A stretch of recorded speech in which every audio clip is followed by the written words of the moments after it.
Hey, what's going on, YouTube? Today we're talking about the new heroes Elnar and Joran and how they interact with the chain strike and counter strike skill.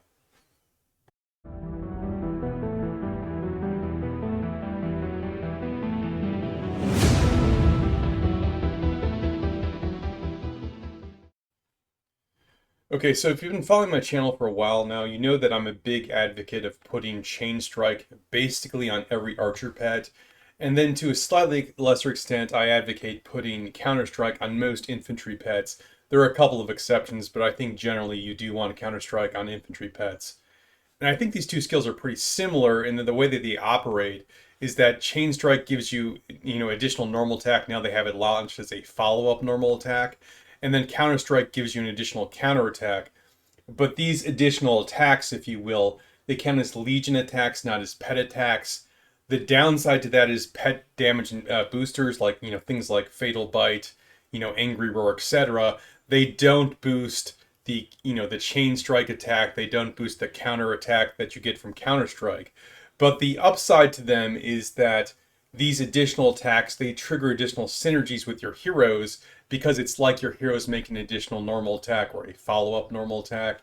And it's like your heroes make an additional, counter attack with its Counter Strike. So these would trigger most synergies. The one sort of exception that has always been like when Magrat came out, she does healing every time she does a normal attack, variable healing. It's sort of like lifesteal. And so, there was a thought that when Magrat came out, you definitely want Chain Strike because every time she does this 5 times, she gets a massive, 500% damage boost with her next attack. It doesn't work though because, you see this sort of like a limitation here. It can only be triggered once per second. And so while Chain Strike is very good on the Magrat pet, it doesn't actually help her trigger Peach's Dream any faster, right? You're going to trigger this once every 5 seconds, whether or not you have Chain Strike or not. But, still pretty good because it triggers everything else. And so when the new heroes came out, in particular when Elnar came out, I was very intrigued by her first skill here, Floating Sword, because it says every 3 normal attacks you do additional damage factor 500, and every 3 counter attacks you also do an additional damage, damage factor 180. All right, now you're going to make 1 normal attack per turn. We'll talk about Chain Strike in a minute, but at best you're going to make, basically essentially 1.5 normal attacks per turn, because Chain Strike has a 50%, trigger chance. So that's pretty good. You can make a lot of counterattacks a turn, right? Even without Counter Strike, you're basically making a counterattack every time you get hit. And so with Counter Strike, you can make a whole lot of counterattacks per turn. There is an upper limit. This can only trigger 8 times per second. Okay, that's still pretty good. So my initial thought is, hey, maybe we want to make sure that whatever pet we use for these guys has both Chain Strike and Counter Strike on it. Okay, so trust but verify. I've been telling you for a while that, Chain Strike and Counter Strike, the attacks that they proc can trigger your hero's skills and talents. That's true. Here's some evidence of that. So now I'm rallying this, level 12 Dark Fort here with, Elnar and Soren. I have the pet that has basically, Chain Strike and Counter Strike on it and nothing else, just so we can see, the effects of these procs here. When we go over the combat logs here in a second, there's a couple things I should point out here, right? Floating Sword, it does like essentially 2 sources of damage factor, the like normal attack damage factor 500 and the counter attack damage factor 180. The tooltip can be a little, tough to parse when you're going through it, but you're looking for a larger damage factor somewhere around the 5,000 range for the normal attack, and then mid 2,000s for the counter attack, and then you'll see some damage in there in the high 2,000s. That's not the floating sword counter attack. That's just sort of the normal counter attack. All right, now comes the most exciting part of any video where we go over combat logs. I know, great content here, but let's check out what's going on here because I think it's very interesting. All right, so the Elnar's skill, triggers at a minimum like once every 3 turns, right? Because every turn she's going to make a normal attack, and every turn she's going to make a counter attack. But if Chain Strike normal attack helps and the Counter Strike counter attack helps, it should trigger more frequently than that. All right, so turn 1, we can see the Counter Strike triggered, so I got 2 counter attacks, but only 1 normal attack. So let's take a look at turn 2 here.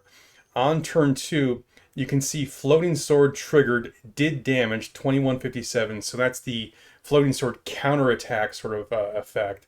This the normal counterattack, right? You can see mid 2000s, but I haven't got, 3 normal attacks in yet, so I haven't got the floating sword like normal attack, right? So turn 3, we see the normal attack floating sword, so low 6000s here. Let's see. Turn 4, we have a chain strike, right? So we should be seeing the normal attack occur more quickly. We can see we got the normal counter attack here. Turn 5, we should see the floating sword normal attack bonus. We don't, right? So floating sword, this is the counter strike. This is the normal counter attack, but we don't see a floating sword normal attack bonus. Turn 6, we see the 6000 damage, right? That's from the floating sword. And I'll just go through here every turn. Regardless of whether or not we get the chain strike attack, it does not count towards the floating sword bonus, right? So floating sword normal attack bonus is going to go off every 3 turns. So turn 9 here, we'll see it there. There is it again. We can check on turn 11 and 10 and 11, we won't see it. Same thing with turn 11. And then turn 12, we will see it. We'll see something in the mid 6,000s to low 7,000s. If you're wondering why the damage is scaling up over time, Elnar's Awakened skill, Deadly Sword here, makes it so anytime you do damage with Floating Sword, you get additional 3% damage, stacking up to 10 times. Basically, once you get this proc off, it's going to last the rest of the combat, so you'll eventually end up with 30% extra damage in a long enough fight. Very strong. I think Elnar is the one that has the best Awakening skill here, but that's why it's scaling up over time. So anyway, it is interesting. The Counter Strike is working exactly as we expected it to. The Chain Strike is not, and I really can't tell you why. Now, the obvious idea is that they've changed sort of the tooltip on Chain Strike to now say instead of launch an additional normal attack, now it launches a follow-up normal attack. So maybe that has something to do with it. This follow-up normal attack still will proc many things that, many talents and skills that heroes have. But in any event, Chain Strike, it's not good on this pet. Counter Strike, I think it's a must-have in this pet because it will help Elnar proc her first skill a lot more frequently. Anyway, that's all I got for you today. And until next time, you stay classy, Belleron.